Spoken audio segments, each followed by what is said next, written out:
Hi everyone, hope you're doing well from wherever you're watching this channel, depending on your time zone. Now, yesterday, on Monday 18th, the members of University Academic Staff Union, UASU, hold demonstration in this country.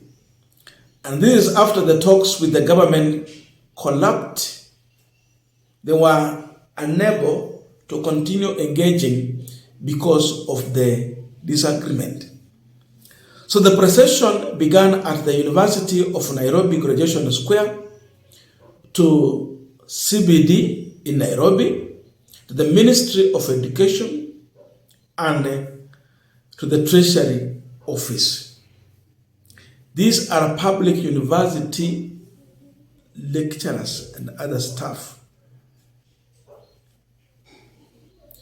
They have had several engagements with the government, but it seems the government is not keen to fulfill the bargaining agreement. So this was the situation yesterday.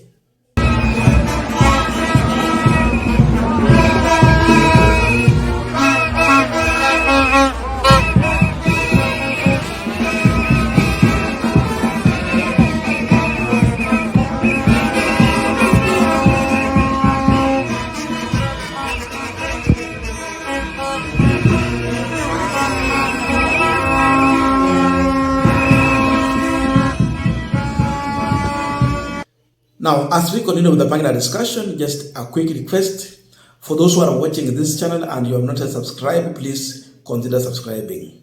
To our returning subscribers, I must say thank you so much. And again, to all our viewers, please give this video a thumbs up. Thank you so much, and back to this discussion. Now, if you check on the bangles that these lecturers are holding in their demonstration, their message is very clear. Honor return to work formula assigned on 26 September 2024. It means the government has failed to honor the return to work formula. Now they want more engagement without actually honoring the return to work formula. So what do you expect when you have a government that keeps on lying to the lecturers, university staff, and even to Kenyans every time when we have a strike that want to occur? So the only thing they can do is to come and give promises. You make agreement, you sign, you deposit the agreement, but the problem comes in when you refuse to implement that agreement. So imagine we have a president who is busy in the churches, and I want to thank the Nairobi Archbishop Philip Anyona for rejecting William Ruto's money. A president who is busy walking around with money in the name of donation in millions. For example, on Sunday, Ruto sent Stureh Kindiki to AIPC church with millions of money. Then he was also in Nairobi in another function. I think close to 8 million in one Sunday. But in the same country, we have lecturers on the road. When will William Ruto deal with the issue of UASU workers? When will he honor the return to work formula? A busy president walking around with money, but he cannot pay lecturers. He can't honor the agreement they have had.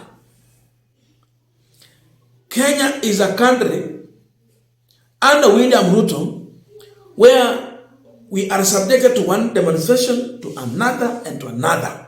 So, like every month is a must, we must have a demonstration. If it is not nurses, it is doctors. If it is not doctors, it is lecturers. If it is not lecturers, it is Kenyans. So no matter the person Ruto will appoint to the office or ministry of education. You see, they're going to the Minister of Education, then to the Treasury. They even know where the problem is coming from. And even after going to the Treasury, the next time they need to go to ni Harambee Annex. Ikiwezekana wapeleka hata maandamano State House.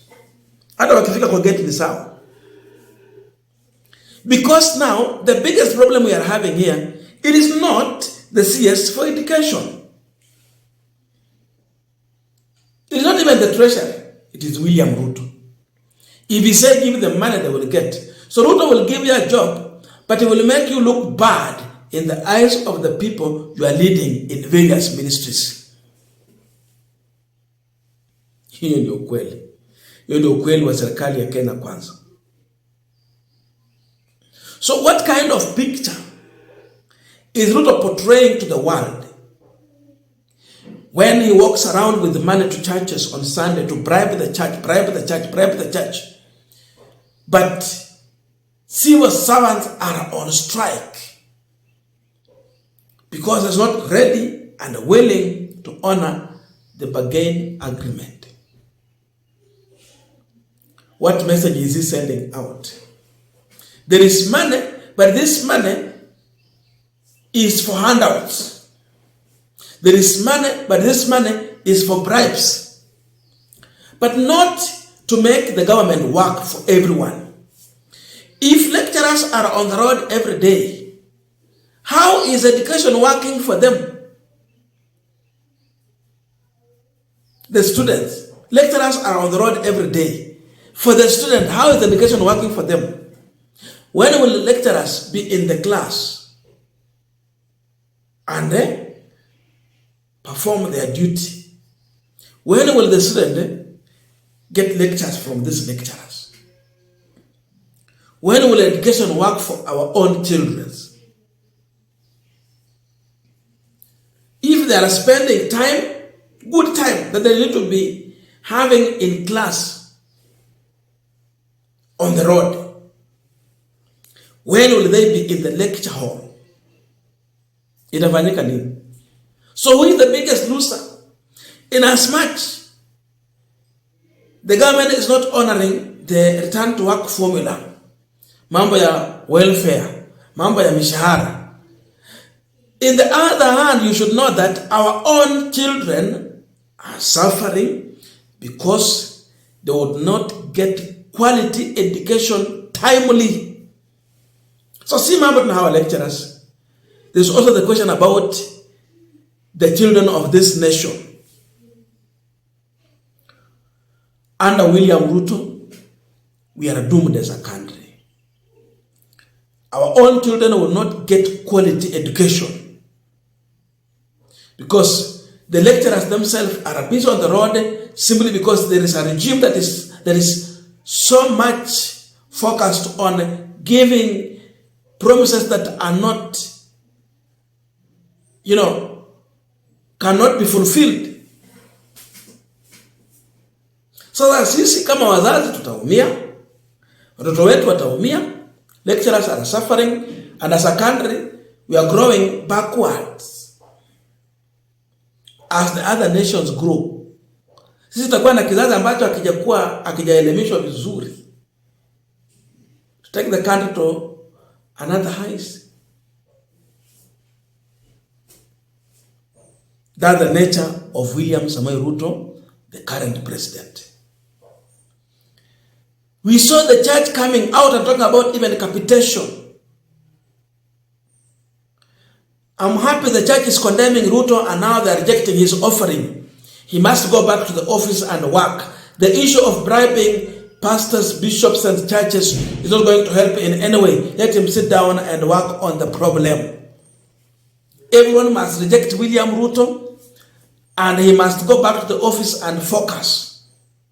The issue of governing on rooftop of the vehicle is not going to work anymore. The issue of governing on promises, empty promises, is not going to work.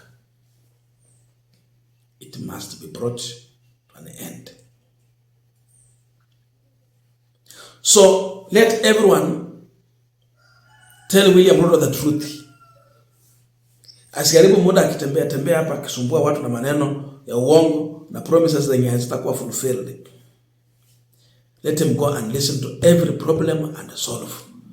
We are tired of promises. So imagine we have a president who is going to face protest throughout his entire term of 5 years in office.